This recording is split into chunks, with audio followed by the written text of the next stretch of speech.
ശ്രദ്ധ കുറയുന്നു, ഉറക്കം കുറയുന്നു, വിവാഹബന്ധത്തിലൊന്നും ശ്രദ്ധിക്കാൻ പറ്റുന്നില്ല, ദാമ്പത്യം പരാജയമാണ്. എല്ലാത്തിൻ്റെയും കാരണം പരിശോധിച്ച് ചെന്നെത്തി നിൽക്കുന്നത് മൊബൈൽ ഫോണിലാണ്. മൊബൈൽ ഫോണിൻ്റെ അമിത ഉപയോഗം പലരിലും അറ്റൻഷൻ സ്പാൻ കുറച്ചുകൊണ്ടിരിക്കുകയാണ്. ഒരു കാര്യത്തിൽ കൂടുതലായിട്ട് ഫോക്കസ് ചെയ്യാൻ പറ്റുന്നില്ല.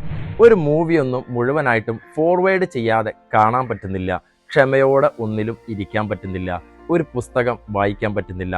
ഉറക്കം കുറഞ്ഞുകൊണ്ടിരിക്കുകയാണ്. മൊബൈലിൽ എങ്ങനെ കളിച്ചുകൊണ്ടിരിക്കുകയാണ്. മൊബൈലിൽ കളിച്ചിരിക്കുന്നത് കൊണ്ടാണ് ഉറക്കം ഇല്ലാതാവുന്നത് എന്നത് പലപ്പോഴും തിരിച്ചറിയുന്നില്ല. ഉറങ്ങാനുള്ള ഹോർമോൺ മെലറ്റോണിനാണ്. ഡോപ്പമിനാണ് നമുക്ക് മൊബൈലിൽ നിന്ന് കിട്ടിക്കൊണ്ടിരിക്കുന്നത്. ഡോപ്പമിൻ ഹൈ ആയിട്ടിരിക്കുമ്പോൾ നമുക്ക് ഉറക്കം വരൂല. ഇതുപോലെ തന്നെ അറ്റൻഷൻ സ്പാൻ പതിയെ പതിയെ നമുക്ക് ഇല്ലാതായിക്കൊണ്ടിരിക്കുകയാണ്. ഓർമ്മശക്തി കുറഞ്ഞുകൊണ്ടിരിക്കുകയാണ്.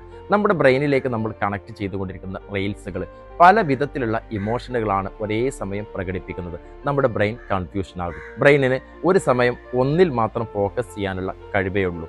ബ്രെയിൻ റോട്ട് നമുക്ക് സംഭവിച്ചുകൊണ്ടിരിക്കുകയാണ്.